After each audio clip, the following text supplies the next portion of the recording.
Hi, and welcome to this live reading from Soliloquy by Janet Fogg. And this is presented by Itsy Bitsy Book Bits. Chapter 1. There must be some mistake, Mr. Reeves. My grandmother died 6 years ago in 1997. Her estate has been settled. You are Erin Meyer. Your grandmother was Lillian Meyer. Yes? Then there has been no mistake. Please, may I explain?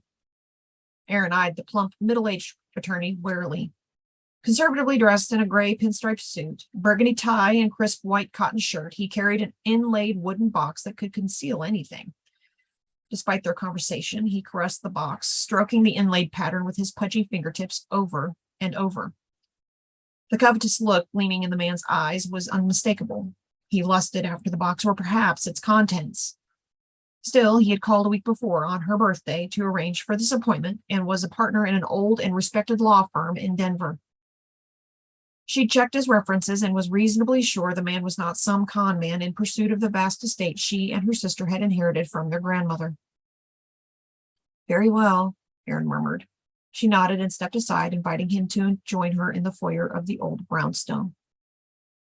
Erin sat in the straight-backed shaker chair by the hearth, leaving the short leather couch for her guest and his mysterious box. The front parlor was a small room dominated by the white marble fireplace. The simple lines of the wooden chair contrasted sharply with the heavily carved mantel. Erin liked the contrast. Miss Meyer, 12 years ago, your grandmother met with Lev Hillerman, founding partner of Hillerman, Reeves, and Hillerman. As he has since retired, today's task has been delegated to me. The lawyer paused, apparently waiting for a reply. Self-conscious, Erin narrowed her eyes in return.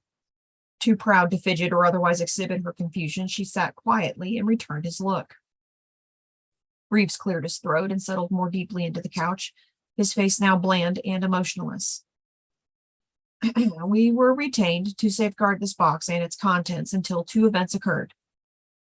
First, the loss of your grandmother, Lillian Meyer, and secondly, your 30th birthday.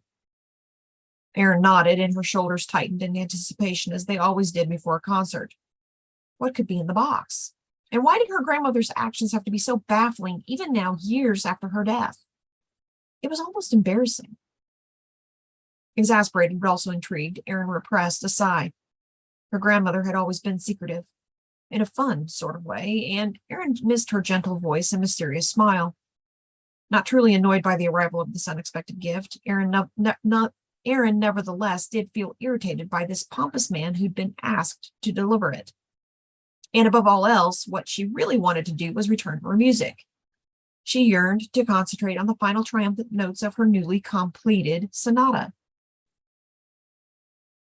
She wasn't about to offer Reeves any encouragement to linger. I believe you celebrated your birthday last Tuesday, correct? Yes, Mr. Reeves, that's correct. Excellent. Well then, if I may look at your driver's license, I'll confirm your identity and have you sign this release. You need my signature. Ah, yes, acknowledging your receipt of this box and its contents. James Reeves reached inside his coat pocket and pulled out two envelopes. He removed a single sheet of paper from one and handed it to Erin. The other envelope, unsealed, gaped open to reveal several pieces of paper inside the aging, yellowed stationery. Erin tried to read the release form, but was distracted by the attorney's movements. With a lover's touch, he still caressed the box. She suppressed a shiver and concentrated on the release form. The simple document absolved Hillerman, Reeves, and Hillerman of any fiduciary liability regarding delivery of the mahogany box and its contents. Mr. Reeves, this document seems acceptable, though I would like to know why grandmother left this box in your care rather than with her attorney here in Fort Collins.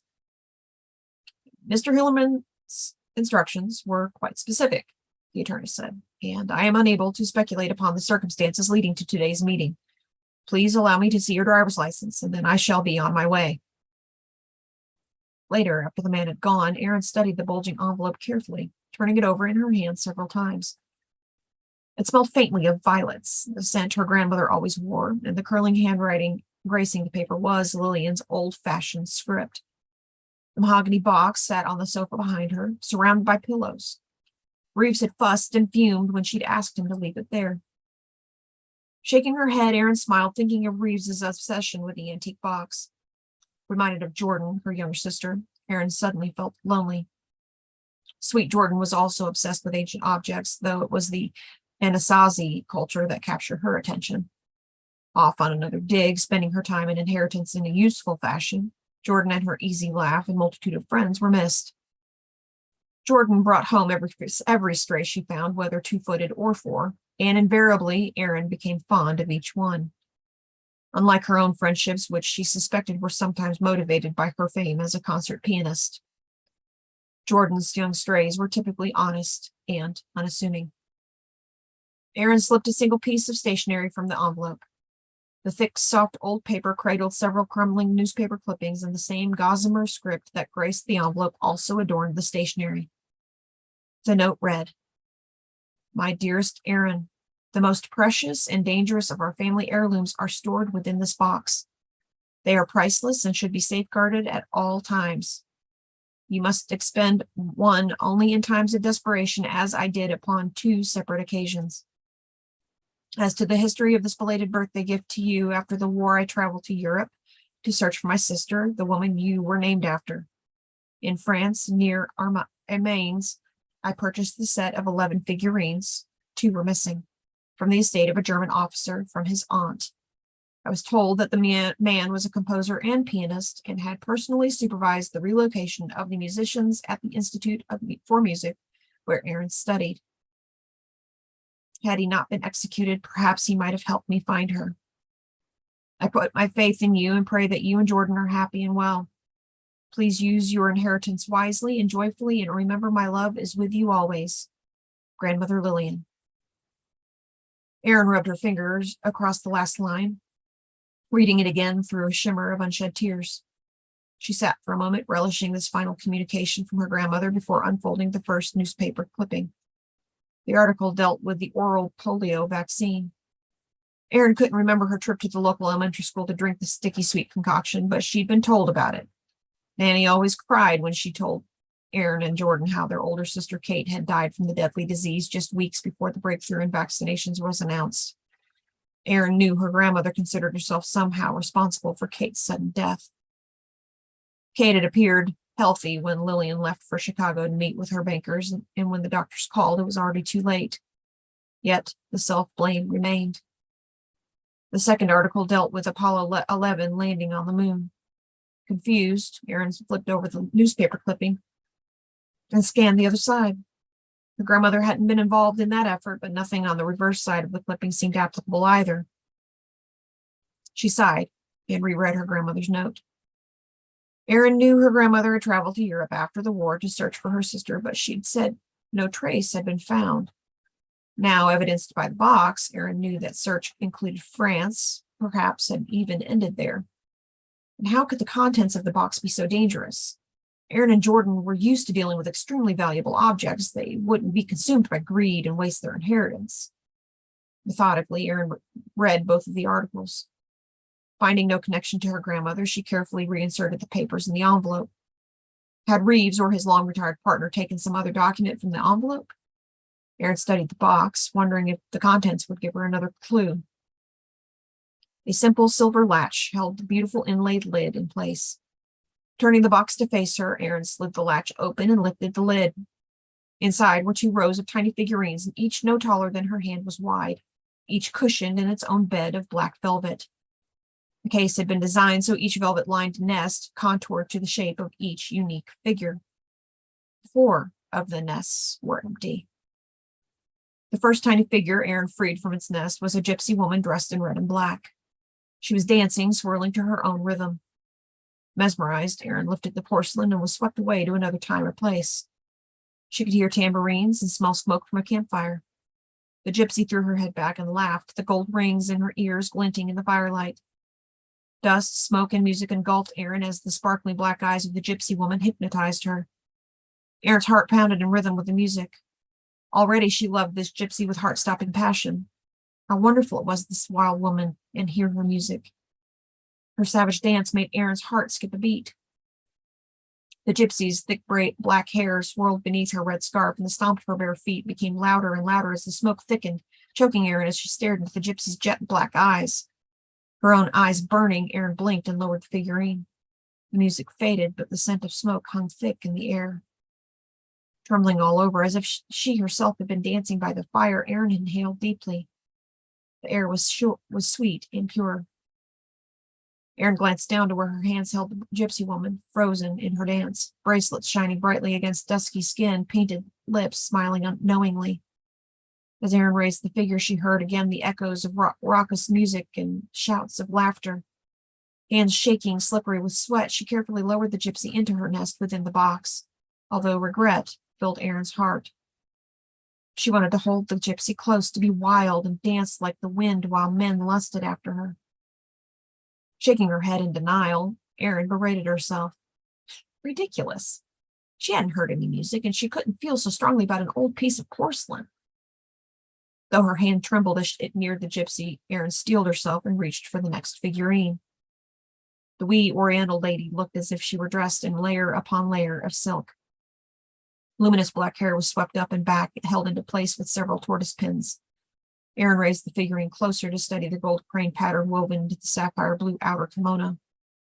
Heralded by a strum of strings, the high wavering song of a geisha echoed through her ears, though the song was hushed, a whisper in comparison to the gypsy's music.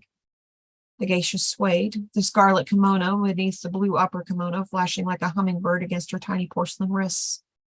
Fear washing through her, Erin lowered the geisha into her cushion of velvet. She must be losing her mind. Hands clutching her knees, Erin leaned over the box. 9 porcelain figurines nestled there beside 4 empty nests. Beside the gypsy and the geisha, there lay an Indian woman dressed in a delicate white sari, and an African woman with gorgeous blue-black skin, standing tall and proud. Then a laughing Eskimo, whose furs looked so soft Erin could have sworn they were real and not made of glass. A Native American came next, dressed in plain leather, wearing her long hair loose upon her shoulders. A stiff European, heavy with jewels and brocades, lay next to a South American with a brimmed hat thrown back over her shoulders. The last figure wore a simple gray dress, homespun perhaps, and carried a basket filled with apples. As Erin leaned close to study the woman's face, she could smell the wholesome scent of the bright red fruit. Each of the women were flawless, the detail exquisite. The artisan who had created these must have been extraordinary, for each eyelash was intact, each curl of hair separate and sweet. Erin had never seen anything like them. The collectible glassware she'd seen over the years looked like clumsy work of a 2-year-old in comparison to these pieces. Each was unique, each perfect, and each one stirred Erin's passion. 4 were missing. Her grandmother must have sold 2 of them, but why? How could she have borne parting with them, and what had happened to the first 2? Indignant, Erin pulled the note free from the envelope and reread it. You must expend one only in times of desperation, her grandmother had written. But what could have made Lillian so desperate? Were the newspaper clippings related? The Meyer family had been extremely wealthy for generations, so how would parting with one of these treasures have made any difference in the search for a polio vaccine, for instance? Her grandmother could have helped fund the research for years and never strained her pocketbook. And there was no record of the family even investing in the space program. Erin tucked the note away. She closed the lid of the box and felt an immediate pang of regret at not being able to see the figures. They were truly the most beautiful things she had ever seen. As for dangerous, Erin could only guess. Already passion overwhelmed her. Reeves must have seen what lay in the box, for his lust had been palpable. And now she understood why. In the music room, Erin lowered the top of her sleek black grand piano. The box could sit there where she could see it while playing, just beyond the music rack, with the figurines arranged on top. She'd just discovered how the inlaid mosaic of wood formed a circular pattern, and each figure had its own special place atop the box, matched by a swirl of inlay that corresponded to each woman's feet. Erin arranged the women slowly, her fingers lingering on each. The full circle, broken by the 4 missing figurines, left the gypsy to reach in vain for the gray-clad lady holding the apple basket. Their hands were raised toward one another, but would never meet, forever lacking the figurines that had once completed the circle. Sorrow swept through Erin. Although painful to see this breach in the circle, it did no good to be angry over the loss of the 4. Lillian must have been in dire straits to sell what she had called her most precious treasures. And whoever sold the other two, surely they had felt the same anguish. No, she shouldn't judge, though she would never sell one of these rare pieces. She would rather starve to death.